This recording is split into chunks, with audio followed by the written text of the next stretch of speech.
なにこの点数。コウタはもっといい点を取って運動だってできるのに。こんな出来損ないの兄を持ってコウタがかわいそうだと思わないの？母は俺が持ち帰った70点のテストをビリビリに破いて床に投げつける。その日の夕食はおかずが半分になり、弟は俺の分のおかず半分と彼にだけ用意されたデザートを食べていた。物心ついた時から俺は両親に嫌われていて、弟のコウタは彼らの愛情を一身に受けていた。確かに、コウタは勉強も運動もよくできる優等生だ。テストはいつもほぼ満点。運動会では必ずアンカーに選ばれるし、作文や絵画を描けば絶対にコンクールに入賞する。それに比べ俺は成績も運動も平均で、おまけに容姿までコウタの方がずっと整っていたものだから、教師すら俺たちが兄弟だと気づかなかった。当然、コウタも俺のことを出来損ないの兄だと馬鹿にしていたし、家でも学校でもほとんど無視されていた。ふわ、最悪。もうそれ使えねえじゃん。捨てとけよ。忘れ物を届けに教室に行った時の心の底から軽蔑したようなあの目つきは忘れられない。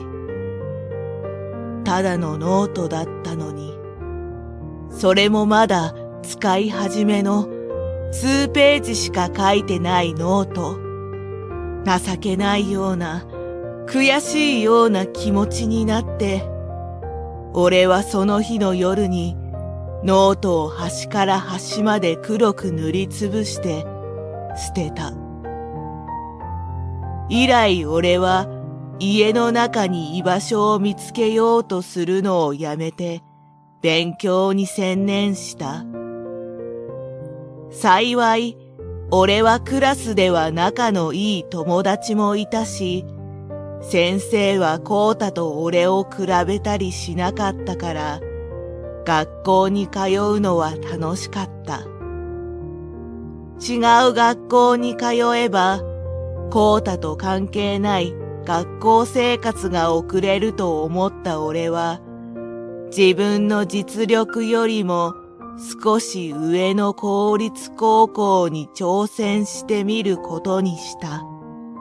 母親はコウタを私立高校に行かせるつもりだと言っていたし、本人もそのつもりのようだから、公立に入っておけば間違いなくコウタと離れられる。それに、学校や図書館で勉強していれば、家に帰らなくて済むのも、俺にとっては好都合だった。無事に公立高校に受かってからは、バイトを掛け持ちして大学の費用を稼いだ。コウタに使うお金はあっても、あんたに使うお金なんて一銭もないわよ。食べさせなきゃいけないってだけでももったいないわ。母親がそう言ってため息をつく。俺はすっかり冷え切った心で、この人、俺の名前も覚えてないんじゃないかなんて考えてた。高校に通う間は食費を渡してもらえたけど、遠くの大学に行くと言ったら仕送りなんかしないと言われたから、大学に入っても俺はバイトに明け暮れた。高校を卒業してすぐに地元を離れ、大学を卒業して、そのまま近くのギフトショップの運営会社に就職。就職したことは父親にメールしたけれど、返事はなかった。家族とはそれっきり連絡を取っていない。コウタは私立高校から有名な私立大に進み、弁護士になったと風の頼りに聞いた。そして俺は家族のことなどほとんど思い出すことなく暮らしていたが、ふと見た会社の顧客名簿に見覚えのある名前を見つけた。井口コウタ。購入品は刻印入りのペア腕時計2組と菓子折り120個。グループ会社である結婚式場経由ということは、あいつ結婚するのか。きっと腕時計はお互いの両親へのプレゼント。菓子折りは引き出物用だろう。今の時代に120人ゲストを呼ぶなんて、見えっ張りなあいつらしいな。それを知ってから数ヶ月経ったが、当然招待状は届かなかった。しかし、運命というのは無情なもので、俺はちょうど結婚式の当日に式場に出向く用事ができてしまった。早めに用事を済ませ、受付の方を見ると、ウェルカムボードに大きくコウタとお相手の女性の名前が書かれている。花に囲まれた二人の似顔絵と、ハートの付箋で貼られたゲストのメッセージが幸せそうな雰囲気を醸し出していた。曲がりなりにも兄だから、これくらいはしてやるべきか、と祝儀袋に少しだが金を入れ、そそくさと帰ろうとしたのだが、あれ、俊太じゃないか。トイレにでも行くつもりだったのか、会場から出てきた親戚の一人が声をかけてきた。たった一人の弟だろ。あんまり嫌わずにお祝いくらい言ってやれよ。母親からは、俺は仕事の都合で来られないと聞いていたらしく、来られたのなら顔くらい見せていけと強引に手を引かれ、俺は仕方なく会場へと足を踏み入れたのだった。会場内ではちょうど母親が謝辞を述べているところだった。コウタは長男と違ってとても優秀で自慢の息子。そんな息子がふさわしいお相手と結婚できたことは母としてとても嬉しく思います。コウタと違って出来の悪い長男を産んだことは私の一生の恥ですけれど、俺のことをコウタと比べて蔑むのは昔から変わらないな。親戚たちもいつものことだと思っているのだろう。会場のところどころから笑い声が聞こえる。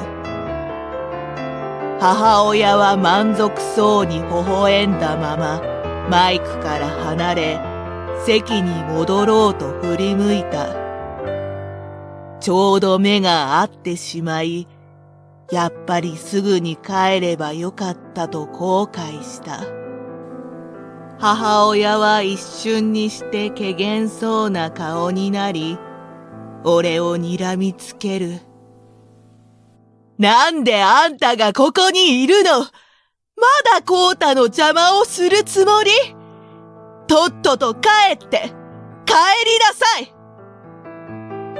母親の声で俺に気づいた父親とコウタが、昔と変わらない軽蔑したような冷めた目で俺を見ている。母親にぐいぐいと肩を押され、仕方なくそのまま出て行こうとしたその時、会場のドアが大きく開いた。入ってきたのは車椅子に乗った女性と、それを押す初老の男性。コウタはこの人とも知り合いなのか？混乱して何も言えずにいると、女性は、彼を恥ずかしめる行為、許せません。全員顔は覚えましたよ。と低くつぶやいた。そして会場にいたスタッフにマイクを持ってこさせ、落ち着いた声で話し出した。皆さんはじめまして。私はこの結婚式場を経営している真山と申します。彼女の名前は真山すみか。この式場だけでなく、俺の勤める会社の社長でもあり、他にもいくつもの会社を経営する敏腕社長だ。先ほどのお話が漏れ聞こえてまいりましたが、お母様はご長男のことを出来損ないだと思っていらっしゃるのですね。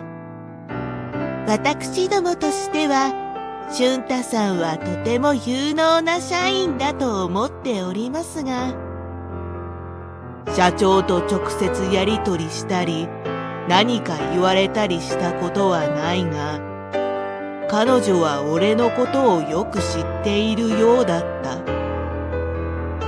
細かい作業が得意で、資料の整理やマニュアル整備がうまいとか、周囲に気を配るタイプだからサポートに向いているとか。なので、私はとても有能な息子さんを秘書に迎えるため、今日はこの式場での仕事を依頼していたんです。また、もう一人の息子さんが新郎でいらっしゃると聞いて、ささやかなお祝いをしようと参った次第です。社長は柔らかく微笑んだ後、すっと厳しい顔つきになった。そして後ろにいた男性に目配せをして、もう一度口を開く。こちらは先月、うちの会社に入社した田辺です。彼はもともと感動商事という会社で働いていましたが、ある日突然解雇されてしまったそうです。すると、コウタの顔色がみるみる悪くなり、今日は俺たちの結婚式なんだぞ。邪魔をするなと叫んだ。それを制止したのは、恰幅のいい男性。席の位置から考えて、おそらくコウタの上司だろう。彼はコウタの言葉を手で制して、社長に次の言葉を促した。彼は感動商事を不当解雇され会社を訴えましたが、顧問弁護士に嘘の証拠をでっち上げられ、結局泣き寝入りする羽目になりました。俺は社長の目線で、その顧問弁護士がコウタだと分かった。どのように嘘の証拠をでっち上げたのか、その証拠が嘘であるという証拠もすべて掴んでいます。もう事務所の方にも調査結果を郵送してありますので、逃げられませんよ。そして社長は田辺さんにマイクを渡す。マイクを受け取った田辺さんは涙ながらに訴えた。私は感動承知で不正を働いたと汚名を着せられ、それを払拭できないまま会社を辞めることになってしまいました。長年働いた会社に裏切られ、どんなに悔しかったか。コウタは真っ青になってその場にへたり込む。先ほどの恰幅のいい男性が立ち上がり、真っ赤な顔でコウタに叫んだ。井口くん、君は自分がどれだけのことをしたかわかっているのか。君は今日限りでクビだ。今後弁護士として働けると思うなよ。どうやら彼は、コウタの所属する弁護士事務所の所長だったようだ。その後、コウタは神父の両親と見られる男女に罵倒され、そのまま式はお開きとなってしまった。まさかこんな形で結婚式がめちゃくちゃになるなんて思いもしなかったが、家族としっかり縁を切るいい機会になった。これまでは自分が親不孝なのかもとか、出来が悪いのは事実だし、馬鹿にされても仕方ないのかもとか、ぐるぐる考えてしまうことも多かったから、ある意味すっきりだ。その後、田辺さんは感動商事から正式に謝罪され、示談金もきちんと支払われたそうだ。コウタの結婚はお見合いで決まったこともあり、その場で白紙になり、慰謝料として結婚式の費用を負担することになったそうだ。コウタは不正を行って事務所の信頼を著しく損なったとして弁護士事務所からも訴えられ借金まみれになったのだとか。昔からコウタに有り金のほとんどをつぎ込んでいた両親に貯蓄なんてなく、家族全員で貧乏生活をしているらしい。俺はというと、式場を出た後で社長から正式にスカウトされ、社長秘書になった。井口くん、勝手にあんなことを言って申し訳なかった。でも、秘書になることを考えてみてはくれないか？私には君の力が必要なんだ。そんなことを言われたことがなかった俺は、二つ返事で社長秘書になり、彼女が経営するいくつもの会社を行き来する生活を送っている。社長は俺が入社してすぐに、俺の仕事ぶりを調査し始めたそうだ。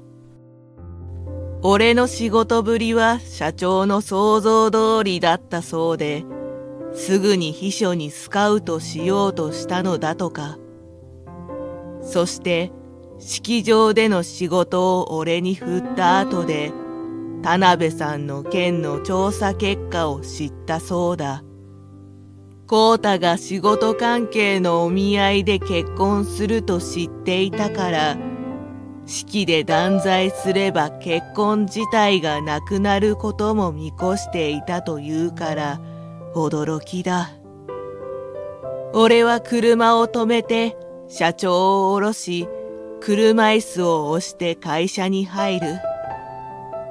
社長自身が車椅子を使っているせいか、会社の中はすべてバリアフリー仕様だし、福利厚生がしっかりしていると評判だ。大学の時から人気だったこの会社に入社できた時は嬉しかったな。病気も障害も家族の問題もみんな好きで抱えているんじゃない。会社側がその人と仕事をしたいのなら、会社を暮らしやすい場所にすることが最低限の礼儀だろう。そう話す社長の背中は華奢なのにとても頼もしく見えた。車椅子を押しながら、社長は頼もしいですね、と言うと、社長はきょとんとした顔で振り向いた。何を言っているんだ。これは君が教えてくれたことじゃないか。今度はこちらがきょとんとしてしまった。俺が社長に？でも会社がバリアフリーなのも、福利厚生が手厚いのも、俺が入社する前からだし、何のことだろうと考えていたら、社長がふふっといたずらっぽく笑った。そうか。まあ覚えていなくても仕方ない。実は私たちは君が学生の時に会ったことがあるんだよ。一度だけだけどね。そう言われて、俺は高校生の頃に車椅子の女性に出会ったことを思い出した。駅前の道路の溝に車椅子が挟まってしまい、彼女は自力で抜け出そうともがいていた。俺は車椅子を持ち上げて溝から出し、駅まで送って行ったんだ。あの時君は駅に向かいながらこう言ったんだ。みんなが何かしら問題を抱えているけれど、好きで問題を抱える人はいない。この街があなたにとってもっと暮らしやすい場所になればいいですねって。確かにそんなことを言った気がする。彼女がもがいている様がまるで彼女の生きづらさを表しているようで、胸が締め付けられた。家の中が自分の場所ではなかった俺は、彼女の生きづらさがなぜか少し分かったような気がしたんだ。今考えるととんでもなくおこがましい話なのだが、彼女にとってはいい思い出になっていたようでよかった。あの言葉があったから、私は会社を暮らしやすい場所にしようと思ったし、実はその時から将来君を私の秘書にしようと決めていたんだ。え？そんな昔から？俺が驚いていると、社長はまたふふっと笑ってこう言った。井口俊太、君はずっと出来損ないなんかじゃなかったし、昔から気遣いのできる優しい男だよ。この私が目をつけていたんだから間違いない。自信に満ち溢れている社長が眩しくて仕方ない。俺はずっと自分のことが嫌いだった。家族に嫌われて、勉強も運動も容姿も人並みでしかない、取り柄のない自分が。でも、そうじゃなかったんだ。俺を見てくれている人がちゃんといたんだから。俺がこの時から抱き始めた感情の名前を知るのは、もう少し先のお話。